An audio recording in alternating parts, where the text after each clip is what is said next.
Did Putin love NATO? He went to the ranch in Texas and hang out with George Bush at a barbecue and on his boat. But how much did that transcend into the NATO-Russian Council established in 2002? Was there a chance for these guys to ever not become allies, but at least work on areas of like counterinsurgency, counterterrorism, coin, whatever? I'm very curious for your assessment of that period. I mean, I think there's a degree to which Putin loved NATO, but Putin never understood NATO. I mean, I think he saw this as basically the kind of the winners' club. And yes, he wanted Russia to be in the winners' club. But what's interesting is Russia needed to have a VIP priority lane into membership. There was all sorts of scope in the early days for some kind of cooperation. The very fact that Putin was the first leader to get in touch with the Americans after 9/11, not just to express his condolences, but also to say, more or less, what can we do? This is The Global Gambit. All right, so now part 2, Mark. I guess following on from the end of part 1, which if you guys haven't watched, go back and watch that. That's why we split things up, because we like to deep dive, but also keep things in a nice digestible format. So we're here with Mark Galeotti, who is, if you want his full introduction, he's got too many accolades. He's a heavyweight in Russian affairs, put it that way, right? But we've been talking about the economy, and Mark, I think just staying on this then. So you said, 2 years before we start to really see big structural questions and challenges emerging. And, I want to just drill down a little bit more also on the demographics of this. Both Ukraine and Russia and much of the FSU have a demographics issue. The Hungarians, at the rate that their depopulation is occurring, it's insane how much the population will shrink, and the, dependency on a much lower working population size is going to be from the sort of 0 to 14 and 65 plus. But in Russia, that is a situation as well, and part of the reason I think people have been outraged is because Putin has been trying to bring Ukrainians or sort of some of the annexed territories into Russia to sort of bolster the population.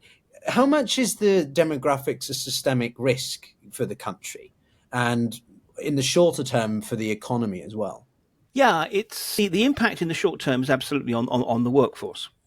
Right. And in particular, it has been turbocharged by the sort of shift toward an increasingly virulent nationalist official line, which basically has liberated a lot of the nastier types of racism that could be found within Russian society. And that in turn has meant that there's been something of a backlash. All those Central Asian migrant laborers who used to do so much of the sort of scut work in the Russian system, whether it was cleaning the streets or working behind a till or whatever else. Well, actually, there's a lot of them are less inclined to come to Russia in the first place. And indeed, the Russian government itself isn't really doing anything to welcome them. So that's a sort of a double issue. So yes, already the labour question is a constraint on the economy. Now, of course, demographics don't just suddenly sort of hit. We're talking about a kind of a slow burn issue. And at present, what's Putin offering? Well, I mean, he's just basically going back to almost the Stalinist era propaganda that basically says massive families are a necessity.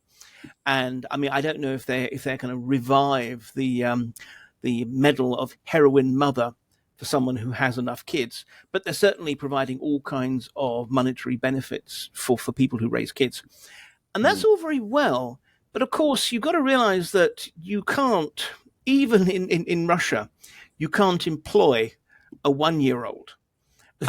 Actually, it may well have a long-term impact in terms of, if more Russians have kids and they have larger families, and there's also all kind of efforts to reduce, abortion rates and divorce rates and such like. But for the first 16, 18 years, these people are actually dependents of society and the state rather than active creators. So again, it actually means that there's going to be more overall load on the system, even if it's actually, the demographics are being addressed. But there's another dimension to the demographic issue is, we have a tendency to just look at the aggregate birth rates. Of course, when you break it down, there's a much higher birth rate within the North Caucasian republics. Chechnya, Ingushetia, Dagestan, these predominantly Muslim, less economically developed areas, which is also quite a concern for the Russians themselves because they actually fear these people. I mean, frankly, I think a lot of Russians would be delighted to see places like Chechnya actually cut loose from the Russian Federation, let alone sort of fought to be kept within it. And it's even a concern for military planners because, at the current rate, well, no, this is certainly before the war, which has its own impact, but certainly sort of as of the end of 2021, there were concerns that in about 10 years' time, a majority of Russian conscripts would come from predominantly Muslim regions. And there were people wondering about whether that was actually going to pose a security risk in its own right. So this is definitely a multifaceted issue, which is going to have impacts immediately, but also for decades to come. Yeah, a lot of Kremlinites, pro-Putinists like to push this whole narrative that Russia is a very ethnic state and therefore much more actually accepting than sort of the West, or has a better way of trying to get communities to accept that Russia is a traditionalist state, but still very sort of multicultural at the same time, which is obviously a bit of a spin on a complex issue. But I do wonder, I remember in, July of last year, we had that crisis at the airport in Dagestan. And there's been a lot of, I think, eruptions of discontent about the treatment of minority groups within the country, which obviously people on the pro-Putinist side suddenly brush under the carpet and pretend don't exist. But attached to that, you're welcome to comment on any of that. Is this, you mentioned at the very beginning of our conversation in part one, that the assessment of a unification day, which is obviously this made-up thing where the incorporated oblasts, well, not really, but 2.5 of them are sort of, trying to celebrate the unification with Mother Russia sort of thing. But to caveat that with also that you mentioned also that this war could go on for years and become the new normal. So how does the Russian state, the Kremlin, sell this idea of a unification day, but in the context of a war that is potentially going to be extremely protracted? It's a tough sell, no? Particularly if a lot of the groups that are being mobilized or drafted are of minority. Yeah, well, I mean, it's worth noting, first of all, that actually the forces in the special military operation are not conscripts. I mean, we are seeing conscripts being used against the incursion into Kursk, but these are actually volunteers. And there's a weird kind of leveling up process. I mean, there is, for example, at the moment, a construction boom in Dagestan in the North Caucasus. Right. So much so that actually, they're running out of building materials and things. Why is that? Dagestan's incredibly poor, plus it has quite a sort of macho tradition. A lot of people opted to join the military because you get these big signing on bonuses. But you also get massive death bonuses as well if you die for your family. And so what we're actually seeing is, precisely because of lots of Dagestanis sign up, lots of Dagestanis die, lots of Dagestani families suddenly get all these bonuses, which, a lot of it is being spent on refurbishing the apartment or building a dacha or whatever else. And ironically, that means it's a flow of money that is going to impoverished families and impoverished regions. That's just kind of one of the bizarre ironies of this particular conflict. But just to go back to the business about the sort of multi-ethnicity, I mean, it's interesting that in many ways, actually, Russia has been quite successful in creating a multi-ethnic identity, as some degree the Soviet Union was. But there are always asterisks, there are always exceptions. And yes, you will wander around Moscow and you will see sort of signs up for, room to let, but it'll say, Slavs only or similar. Or I remember seeing a cleaning company that actually, I know it seems that, it's not even encoded. A cleaning company who signed sort of basically saying, all our workers are carefully screened and so forth, and all of our workers are Slavs, just as a sort of a reassurance. So yes, it's very much a work in progress, let's say. But in some ways, I think it's been exacerbated precisely by the war and the kind of the nationalist propaganda around it, because the only way you can really explain this war is to put it in contexts of kind of deeper glories of the Russian state. And increasingly, that actually means the Russian state. So not the Tatar state, not the Bashkir state or whatever. It's Russian heroes, the Russian Orthodox Church, and so forth. So how do you actually spin this war? Well, the answer is clearly you don't say this is a war that's going to last for years. I mean, actually, if you look at the Russian press, it's full of why Ukraine is near breaking point. Particularly if you look at, for example, the coverage of President Zelensky's recent visit to Washington or the United States, which, in fairness, was not a huge success. He didn't get most of what was on his shopping list. But if you look at the Russian press, you'd more or less think that he'd been chased out of the country with his tail between his legs and was coming back to facing, crisis of confidence and government. So the first thing is it's always, the end of this war is just over the horizon. Secondly, though, there's this interesting byproduct of the way that Putin is spinning what's happening in Ukraine as being essentially about the West, that the Ukrainians are just simply the proxies of the West, because it gives him the opportunity of, in some ways, maintaining a war-fighting state, which gives you all the excuses to repress anyone who's against you and everything else, without there actually need to be fighting in Ukraine. Because basically, even if, let's say, in a year's time, there is some kind of ceasefire, some kind of peace in Ukraine, he can still say, yeah, but the West is still trying to undermine us and divide us and break us apart and so forth. So we are still, in effect, at war. It's just not a shooting war. I think that would be his dream scenario, because he gets all the advantages of being able to claim that he's at war without ordinary Russians thinking, oh my God, is Dad, is my brother, is my husband about to be mobilized and dragged off to die in some Ukrainian ditch. Okay, so there, and yeah. All right, that actually works. That works quite well. I'm trying to see how we can segue to question after question. Because there's so much that we're covering, and I think it's all very timely.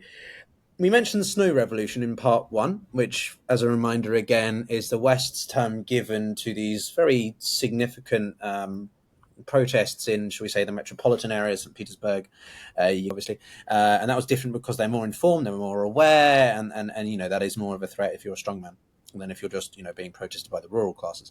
How much do you think, amongst obviously a combination of factors, that because of Putin's desire to restructure the constitution so that he could run indefinitely as president, that led to him to annex Crimea? Obviously, I'm not going to go into the whole Maidan revolution and the conspiracy around that, because people bring that up and I just can't be bothered.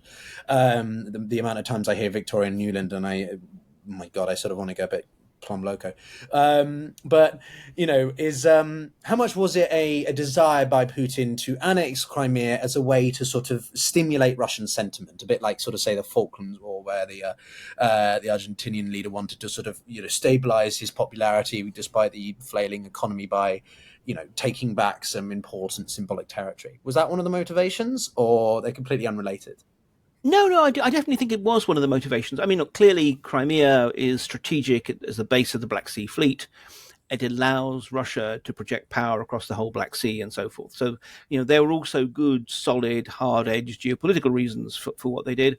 But absolutely, it was a way of reburnishing his reputation. Because, look, I was living in Moscow at the time, and it was actually quite fascinating the degree to which even Russians who were fundamentally opposed to Putin nonetheless also believed that Crimea was actually rightfully Russian, and were also enthusiastic. I mean, I was living on one of the ring roads, and, for example, the evening when the results of the pretty bogus annexation referendum was announced, surprise, surprise, overwhelming majority for joining Russia, I scarcely got a wink of sleep that night, because people were just driving round and round the ring road, blowing their horns, blaring patriotic music out of their car stereos, waving flags, you name it. That was not something that the Kremlin had organized. That was not like all the various kind of sterile, carefully organized sort of celebratory meetings we see today. That was genuine. And it absolutely did. The point was that in some ways I think it gave Putin too much forward momentum. And one of the reasons why he then ended up being sort of involving himself, being dragged in, it's a complex thing, into the conflict in the Donbass that followed, was precisely that sense of, wow, this worked so well, without realizing that basically all these people who thought Crimea was rightfully theirs really didn't give a monkeys about the Donbass. But by that point, it's too late. Very interesting, and I think that did a lot to his personal ratings, didn't it? I think it was the lowest he'd ever been around the Snow Revolution time. He went as low as like 56%, which in Western terms you have in a field day, right? I can imagine Keir Starmer wanting figures like that, but as a strongman, that's pretty harrowing. But then I think after the annexation, he shot up to high 60s, low 70s again, and that's he generally is within that range of around 70% of popularity. I mean, obviously, if we take the statistics at face value, but what?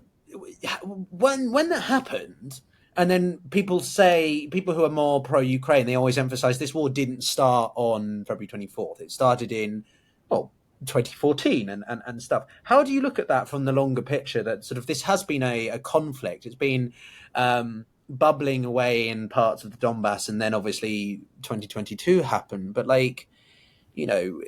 what was the sentiment within Russia and how that war was going? It was we just live with it and you forget about it, and the world adjusts and absorbs it. Yeah, I certainly don't think that we should see this as some kind of inevitable trajectory. It's it's like everything else. It's a whole series of contingent moments and decisions. When they went into Crimea, there was no thought of going into the Donbass. And in many ways, the first people who were acting in the Donbass, they were basically, I wouldn't say rogue elements, but certainly they were not acting at the direct behest of the Kremlin. Mm-hmm. And even though there are people like Glaziev, who was one of Putin's close advisors at the time, he was spending literally his own money to support some actions because he happened to believe that that's where Russia should be. And Putin allowed himself to think, okay, well, fair enough. At first, he allowed this to happen just to see whether it went anywhere. It was a very classic Putin move. And then he decided, no, sunk cost fallacy gripped him. And he felt, well, we have to back these rebel pseudo-states, so that by early summer of 2014, we already saw actual combat units being deployed from time to time to ensure that the Ukrainian government forces couldn't actually retake these territories. But the idea that was a kind of a war, as far as most Russians are concerned, that had been rolling on, that's not really the case. I mean, Putin held back.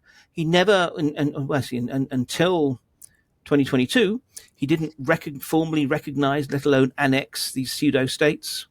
He drip-fed them military equipment and funds and so forth, and every now and then he sent his special forces or his mercenaries to kill particularly willful or independent-minded militia commanders and such like. But to a large extent, this was just being kind of allowed to run. And I think from Putin's point of view, he didn't really know what to do with it. He had hoped, because this was never about the Donbass. He doesn't give a monkeys about the people of the Donbass either. I mean, clearly not. Despite his protestation, this was always about Kyiv. This was about trying to use the Donbass as a weapon to force Kyiv to come to heel. And after a certain point, you realize, well, that's not going to happen. And, that was, I think, one of the reasons why he eventually inclined himself towards invading in February 2022. But even that, I think, was a fairly last-minute real decision, given, how little real preparation there had been. Putin does not have a long-term strategic goal. There is this vision sometimes of, because Russians and chess players, it's the classic cliche. If you can't get an onion dome or a bear or a balalaika, maybe you can get a chessboard in there. Putin is not a chess player. There's very little sign that he has this kind of careful, strategic sense that, I can mate in 5 moves or anything like that. It's a slightly crass parallel, but, Putin is a judoka. He's a judo fighter. And you go into the ring, you have an idea of how you're going to defeat your enemy, you circle your enemy, though, but ultimately you're looking for an opportunity, and when you see that opportunity, you strike. As I said, all of these neat little analogies need to be treated with considerable caution, if not contempt. But the point is, I don't think there was ever some kind of grand long-term plan. And for most Russians, if you'd asked them in, I don't know, 2018 about the war in the Donbass, I think most people would have said, oh yeah, there's something going on there, but it's nothing to do with us. My sentiment has always been an expression I sort of thought up once a little bit, well, maybe when I was sort of embracing my Russian side of inebriation, but Putin's poker face is great, but his chess game is shit. And I think that does play out quite often in real time. I just wanted to check as well how are you doing for time? Because I have a lot of more questions, but I know you had a certain amount of time, but if we could continue going. I'm fine. We've got another 15 minutes or so, yeah. Awesome. All right. I'll try and be less prolix. No, let's see how much we could squeeze in, because this is a sort of retrospective conversation, but I do want to ask you some forward-looking ones as well. Okay, so, one of the things that often comes to mind then in these sorts of cases, we touched upon it in part one, as I said as well, which is, I remember reading a very, very, it's one of those moments like sort of stuck in your mind in the context of now, which is the article in Foreign Policy written by George Robertson, the former, the Secretary General of NATO, between the millennia, and it was just simply titled "When Putin Loved NATO," and I found it a fascinating read because I was veering towards the direction of this is going to happen. Not that I'm some sort of grandiose expert like yourself, but I did get it right. And did Putin love NATO? He went to the ranch in Texas and hang out with George Bush at a barbecue and on his boat. But how much did that transcend into the NATO-Russian Council established in 2002? Was there a chance for these guys to ever not become allies, but at least work on areas of like counterinsurgency, counterterrorism, coin, whatever? I'm very curious for your assessment of that period. I mean, I think there's a degree to which Putin loved NATO, but Putin never understood NATO. I mean, I think he saw this as basically the kind of the winners' club. And yes, he wanted Russia to be in the winners' club. But what was interesting is, for example, he was, explicitly very hostile to the idea that Russia should have to go through the same process of joining that the other countries, the other new joiners were going to have to do in terms of showing interoperability and all the other kind of constraints. No. As far as he's concerned, Russia needed to have a VIP priority lane into membership. And the moment that you do that, you demonstrate that you don't really get what this alliance is meant to be. So, yeah, I think NATO was always a non-starter. However, you're absolutely right that there was all sorts of scope in the early days for some kind of cooperation. The very fact that Putin was the first leader to get in touch with the Americans after 9/11, not just to express his condolences, but also to say, more or less, what can we do? And when the Americans went into Afghanistan, the Russians were perfectly happy to allow them to resupply through Russian airports and Russian railways. So there was work done. And at one point, there was a lot of, for example, quite good law enforcement cooperation, a fair amount of genuine police intelligence traveling back and forth. But this is all very, very pragmatic. And I think the problem is precisely that Putin thought he had a deal that he didn't have. And it was really quite interesting that, for example, when he sort of very quickly, it emerged just how brutal the Second Chechen War was, which actually sort of started while Putin was still prime minister. And you had, particularly coming from Europe, a lot of criticisms about the human rights implications. And Putin was clearly deeply pissed off because he was more or less saying, look, I'm supporting you in your war against Muslim terror. I expect a similar consideration from you to not criticize me for how I fight my particular front in the global war on terror. And I think, again, from the very first, we saw this kind of disconnect. And I think, for me, after all, the original sins were in the 1990s. I mean, that's when in the West we had a genuine opportunity to try and reach out and, basically build some real connections, not just with Boris Yeltsin at the top, but with the Russian society throughout. And we messed it up. dramatically. I mean, I think I wouldn't want to say, oh, it's all our fault, because otherwise then you're just one step away from saying NATO expansion is the reason why Putin is what he is, which is absolute nonsense. But the point is, we stood by while Yeltsin shelled his own parliament in defiance of the constitution and rigged his own re-election. And because we didn't like the alternative, we said, you know, good for you. And then we're surprised that the Russians think that we're sanctimonious hypocrites and that democracy is actually something of a managed sham. So in some ways, the problem was that Putin was already coming into power at a time when the Russians were they wanted our goodies, they wanted to connect, they wanted to be able to travel and everything else, but they didn't really believe that we were what we claimed to be. And that very quickly snarled up policy. So could we have done better? I'm sure. But is it ultimately our fault? No. I mean, even if you still think that it's predominantly in the court of the Kremlin, I do appreciate your ability to recognize the shortcomings, the mistakes, the hypocrisy of the West, because I think it's one of the biggest elements that, if people could at least acknowledge it, doesn't mean necessarily you agree with that analysis all the way. Acknowledging a role in a duality of relationship is I applaud you for that. But I want to drill down a little bit more on that, because one of the biggest talking points Kremlinites have is that, you know, Russia was lied to, that this was never part of the plan. You know what I'm going to talk about. I'm going to talk about not 1 inch further east, Secretary James Baker and all this. You know, it was written and it was agreed in paper.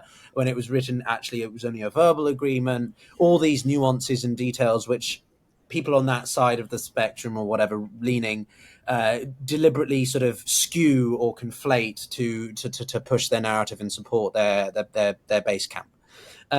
What is your assessment there? And, well, what actually happened, I guess? I mean, I understand. And I think a point that not enough people conveniently ever include is that Russia and Ukraine were both incorporated into the Partnerships for Peace program and still a part of it. But the Kremlinites always forget that bit. Yeah. Look, I think that, again, it's this elevation of what we might think of as policy mistakes into presenting them as some kind of hostile conspiratorial plan. Look, I think it is clear that there were impressions given at crucial moments to Gorbachev and maybe at the beginning to Yeltsin that NATO would not necessarily expand eastwards. It wasn't a clear statement of policy or anything like that. And frankly, there was a certain ambiguity. And remember, you know, a lot of this is also having to go through translation and the like. Yes. And I think at a crucial moment, we chickened out. When it became clear that that was the impression that had been given, that was the point when we should have said, whoa, hang on, there's clearly been a miscommunication. We're not making any guarantees, because ultimately that's not how NATO works. You know, it is not, after all, that NATO says, now we will take the Czech Republic. It is that the Czech Republic desperately appeals to NATO to join and jumps through all the necessary hoops to become a member. So, you know, I think that we if there's a mistake, it's that we failed to be a little bit more straightforward at the very early stage about the fact that we could not and were not giving any kind of cast iron guarantees that these countries would not become part of NATO. And then, we then provided all kind of consolation prizes, like the entirely pointless NATO-Russia Council, in my opinion, which again was a mismatch of expectations. I think the Russians saw this as NATO essentially giving them a veto, and we just saw it as it's a thing. You know, you can have your representatives in NATO headquarters, and we'll have big formal meetings to try and make you feel like we love you really, but you're still being kept outside. So again, a mismatch in understanding, I think, is often really the case. And then after a certain point, it gets instrumentalized. It gets instrumentalized to a degree by some actors in the West, but largely by Russia, to convey this notion of an essentially duplicitous West that clearly has had it in for Russia, as they present it, all the way back to when there was still a Soviet Union.